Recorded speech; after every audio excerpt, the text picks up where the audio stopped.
Hello guys, welcome to our current affair classes. और आज के करंट अफेयर के सेशन को शुरू कर रहे हैं हम।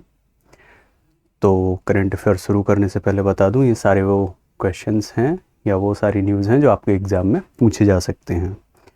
और बहुत ज़्यादा इम्पोर्टेंट रोल इनका इसलिए और हो जाता है कि कभी कभी कोई न्यूज़ राइटर है, ऑथर है, जो कि कोई अवार्डी है, उसको कोई अवार्ड वगैरह मिला हुआ है।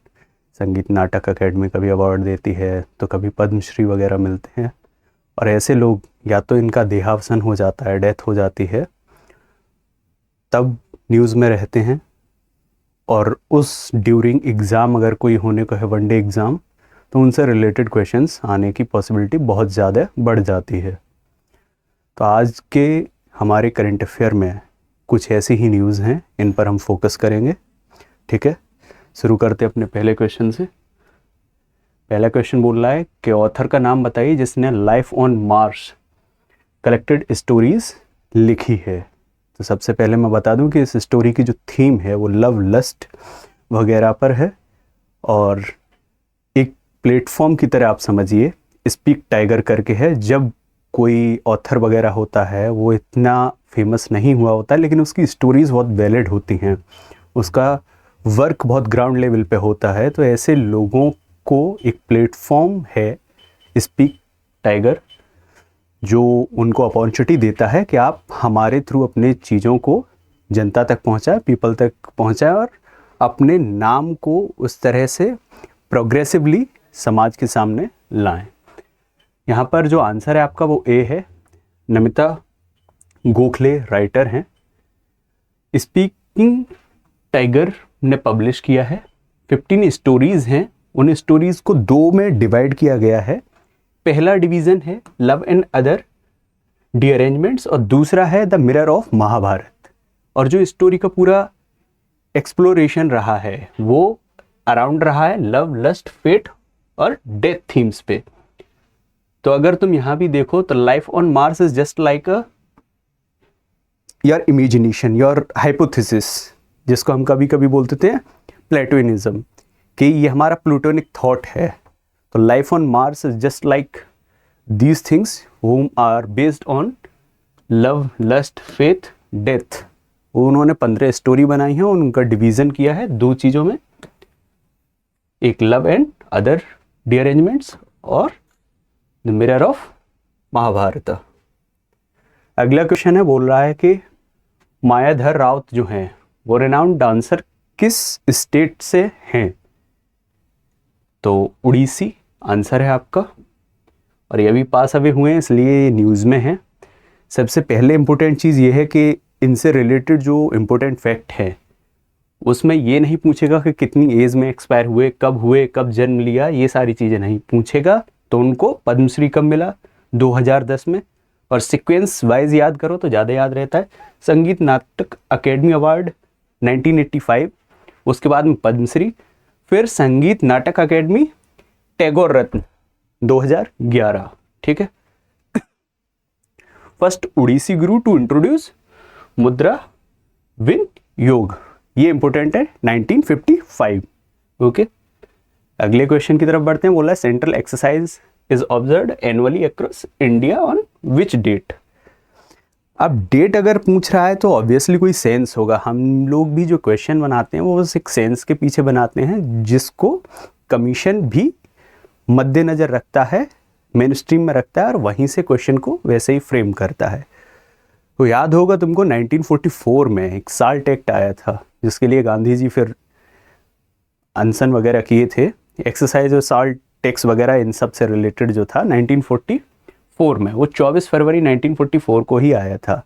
और उन सब चीज़ों को ध्यान में रखते हुए इसको सेलिब्रेट करते हैं। और सेलिब्रेट करने का सीधा सिंपल ये है कि जो भी तुम्हारे कस्टम ड्यूटी और इनडायरेक्ट टैक्स में जो एम्प्लॉयज़ हैं उनको मोरल सपोर्ट होता है, उनको एंथुजियास्टिक फील होता है कि देखो हम लोगों के लिए भी एक डे बनाया है। और इस डेज बनाने से क्या होता है कि जब तुम रिकॉग्निशन देते हो तो वहाँ पर उसको वैलिडिटी के साथ साथ एक मोरल क्वेश्चनिंग भी होती है, एथिकल क्वेश्चनिंग भी होती है कि आपको अपना काम ट्रांसपेरेंसी से करना है और बिना बाइस्ड हुए करना है। ठीक है, सेल्फिश नेचर को छोड़ के करना है। क्योंकि लोग आपके उस ड्यूटी को सेलिब्रेट कर रहे हैं। एटलीस्ट आपको वो ड्यूटी मोरल और एथिकल ग्राउंड्स पे डू करनी होगी, ठीक है। वही सारी बातें हैं। Enacted central exercise and salt act था तुम्हारा 1944 में आया। अभी जो चेयरमैन है वो तुम्हारे संजय कुमार अग्रवाल हैं, ये पूछा जा सकता है। हेडक्वार्टर दिल्ली में रहता है, ये हम सभी को पता है, ठीक है। वही सारी चीज़ें थी जो हमने फिर डिस्कस किया है। अब पूछ रहे हैं पंकज आडवाणी ने 2025 में एशियन स्नूकर चैंपियनशिप जीता है, तो उन्होंने जिसके अगेंस्ट जीता है वो किस देश से संबंध रखते हैं, और उनका नाम है आमिर सरकोश। पंकज आडवाणी की जो इम्पोर्टेंट चीज़ है वो ये है कि 14 बार ये चीज़ जीत चुके हैं, ठीक है। 2 गोल्ड भी लाए हैं एशियन गेम्स में, ठीक है। और 14 बार जीते हैं, तो 14 का डिवीज़न कैसे है, 9 और 5 में है। इस चीज़ को देख लेते हैं। सबसे पहले अभी ऑर्गेनाइज किसने कराया है, तो ऑर्गेनाइज कराया तुम्हारा Asian confederation billiard sport and hosted by Qatar billiard sport federation Doha Qatar, ठीक है। 5 टाइम कहाँ जीते हैं एशियन स्नूकर टाइटल में, और 9 टाइम्स कैसे जीते हैं एशियन बिलियर्ड में, और 2 बार एशियन गेम में ये गोल्ड लाए हैं, एक दोहा में लाए हैं और एक गुजाउन में लाए हैं 2010 में। ग्वानजोंग, ठीक है। उसका प्रोनाउंसिएशन में प्रॉब्लम होगा, लेकिन बस इतना याद रखो, गुआन पहले कर दो इसको और फिर गजों, गुआन गजों, ठीक है। तो इसमें यही सारी चीज़ें थी जो याद रखने की थी, जो पूछी जा सकती हैं। 14वीं बार बनी है, 9 और 5 का है, 2 बार गोल्ड मेडल लाए हैं दोहा में और गुजाओं में। और ये आमिर सरकोश कहाँ के हैं, ईरान के। अगले क्वेश्चन पूछ रहा है solar powered tricycle by this medtech zone won the outstanding project award at BRICS industrial innovation contest. तो कौन है, आंध्रा है।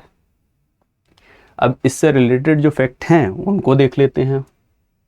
इसमें सबसे पहले इंपॉर्टेंट चीज़ ये है कि मोबिलिटी सॉल्यूशन किसके द्वारा डेवलप किया गया है, वो किया गया है असिस्टिव टेक्नोलॉजी सेंटर से, ठीक है। कहाँ पर किया गया है, तो आंध्र प्रदेश मेडटेक जोन में किया गया है। तो यहाँ से देखो आंध्रा है, मेडटेक जोन यहाँ पर ये हुआ है, और जो जीता है, और मोबिलिटी सॉल्यूशन डेवलप किसने किया, असिस्टिव टेक्नोलॉजी सेंटर ने किया है। कहाँ किया है, आंध्रा मोबिलिटी टेक जोन में किया है। नितिन गडकरी ने इसको लॉन्च किया है, जो कि हमारे मिनिस्टर किसके हैं, रोड ट्रांसपोर्ट एंड हाईवे के हैं। अभी ये अवार्ड जो किया गया है, प्रेजेंट किया गया है, वो ब्रिक्स पार्टनर इनोवेशन सेंटर और मिनिस्ट्री इंडस्ट्री एंड इंफॉर्मेशन ने किया है, ठीक है। अगला क्वेश्चन बोल रहा है कि फरवरी 2025 में अभी अवार्ड मिला है नाइट कमांडर का। अब पहले तुमको ये पता होना चाहिए कि इसका संबंध किससे है, तो यहाँ तुमको क्लियर हो गया होगा, ब्रिटिश एम्पायर से। Most excellent order of British Empire. तो ब्रिटिश एम्पायर का तो दिया कौन होगा, अभी किंग कौन है, चार्ल्स III हैं, तो उन्होंने दिया है। किसको दिया है, तो सुनील भारती मित्तल को दिया है। बस इतना ही है इसमें याद रखने का, सुनील भारती मित्तल हैं, किंग्स चार्ल्स III ने दिया है। और ब्रिटिश के पर्सपेक्टिव से अगर देखें तो most excellent order of British Empire का ये अवार्ड है, नाइट कमांडर। तुम लोगों ने बहुत बार देखा होगा नाइटहुड का ये मिला था रविन्द्रनाथ टैगोर, फिर इसको रिनाउंस कर दिए जलियांवाला बाग के बाद। तो ऐसे ही काइंड ऑफ ये भी है, ठीक है। फिर पूछ रहा है with which country India agreed launch hotline और लिंक कम्युनिकेशन। अब तुम ये देखो कि अभी बॉर्डर फोर्स की अगर बात हो रही है तो इनमें कौन कौन से कंट्री बॉर्डर में है। श्रीलंका तो आने से रहा, ठीक है। भूटान नेपाल के साथ इस तरह का तो कोई चीज कर नहीं सकता, ठीक है। तो बच जाता है बांग्लादेश। तो क्वेश्चन में जब भी एमसीक्यू में इस तरह के ऑप्शन हो तो पहले ऑप्शन एलिमिनेट करना सीखो। अब बांग्लादेश के साथ कर रहा है तो बॉर्डर लिंकेज के साथ कर रहा होगा, तो बॉर्डर सबसे कॉर्नर पे कौन सा आएगा तुम्हारा, बंगाल वाला आएगा, तो वहीं का बीएसएफ कमांडर कर रहा होगा, ठीक है। Additional director general ADG of BSF eastern command based in Kolkata West Bengal. वही किया है, किसके साथ किया है? बॉर्डर गार्ड बांग्लादेश के साथ किया है। ठीक है, तो बांग्लादेश आंसर है, बाद बाकी ये चीज़ें हैं। 55th बाइंगुअल, ये तुम्हारा director general level border coordination conference हुई है इन दोनों के ही बीच में, जो कि अभी अपन बात किए। कहाँ हुई है ये याद रखना जरूरी है, न्यू दिल्ली।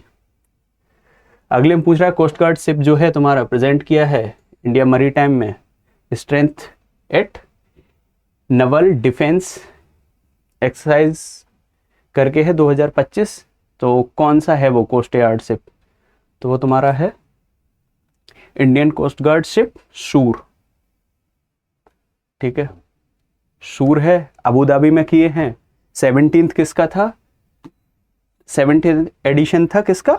IDEX का, इंटरनेशनल डिफेंस एग्जीबिशन का। और ये 8th किसका है? Naval defence security exhibition. वहाँ पर मैं एक्सरसाइज बोल रहा था, एक्सरसाइज नहीं एग्जीबिशन है। ठीक है, दुबई में हुआ है, शिप का नाम शूर है। तो यही है, मिनिस्ट्री ऑफ डिफेंस वगैरह ने मिलके किया है। अगला पूछ रहा कौन सा एडिशन है जो खुर्जा डांस फेस्टिवल अभी हेल्ड हुआ है फरवरी 2025 में? कौन सा था? तो 51st था। इम्पोर्टेंट चीज़ क्या है इसमें वो देख लेते हैं। बोल रहा है देखो, अगर फेस्टिवल वगैरह ये सब आता है तो डिपार्टमेंट ऑफ कल्चर वगैरह ही करेगा, मिनिस्ट्री। ये सारी चीज़ें ध्यान में तुम्हारे होना चाहिए। इनमें इंक्लूड कौन कौन से हैं? 139 क्लासिकल डांस इंक्लूड हैं।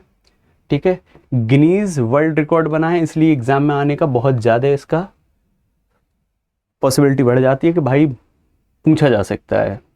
पहली बार कब हुआ था? 1975 में। तो एग्ज़ाम में क्या क्या पूछा जा सकता है? या तो ये पूछेंगे 51st एडिशन, या पहली बार कब हुआ? 1975 में हुआ। कौन हेल्ड कराता है? कौन सी एकेडमी है? मध्य प्रदेश संस्कृति प्रसाद जो एकेडमी है उसका रोल है इसमें। और कब से कब हुआ? तो 20 से 26 फरवरी 2025 में हुआ है खजुराहो डांस फेस्टिवल 2025। ठीक है, और गिनीज बुक्स में क्यों था इसका रीज़न भी पूछा जा सकता है। 24 घंटा 9 मिनट और 26 सेकंड कॉन्टिन्यूसली परफॉर्म किया गया है डांस। ठीक है, इसलिए न्यूज़ में है। डांस रिले मैराथन रही, मैराथन जैसे दौड़ होती है वैसे ही डांस रिले मैराथन में ये 24 घंटे 9 मिनट 26 सेकंड प्रोग्राम चला है, इसलिए गिनीज वर्ल्ड रिकॉर्ड में जाके दर्ज हुआ है। अगला क्वेश्चन बोल रहा है कि Indian city hosted 9th edition of Asian economic dialogue कहाँ हुआ है? पुणे में हुआ है। मिनिस्ट्री ऑफ एक्सटर्नल अफेयर ने in collaboration with Pune international centre के साथ में पुणे महाराष्ट्र में अभी 9th edition of Asian economic dialogue किया है। थीम इंपोर्टेंट है economic reliance and resurgence in an era of fragmentation. बिखराव के इस दौर में इकोनॉमिक रिलायंस की बात कर रहे हैं, रेजिलियंस की। ठीक है, और एशियन इकोनॉमिक डायलॉग जो है वो मिनिस्ट्री ऑफ एक्सटर्नल अफेयर के annual flag track 1.5 dialogue on geoeconomics है। ठीक है, आज के सेशन में इतने ही सवाल थे, इतने ही प्रश्न थे। इन प्रश्नों के साथ ये सेशन तो समाप्त हुआ, लेकिन ये कड़ी अनवरत रूप से बनी रहेगी and this series will continue for you guys, just for your improvement कि भाई एग्ज़ाम में तुम लोग अच्छे मार्क्स लाओ, इसीलिए ये सब कर रहे हैं।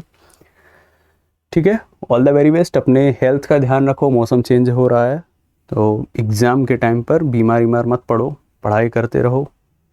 All the very best for your exam और गुड हेल्थ।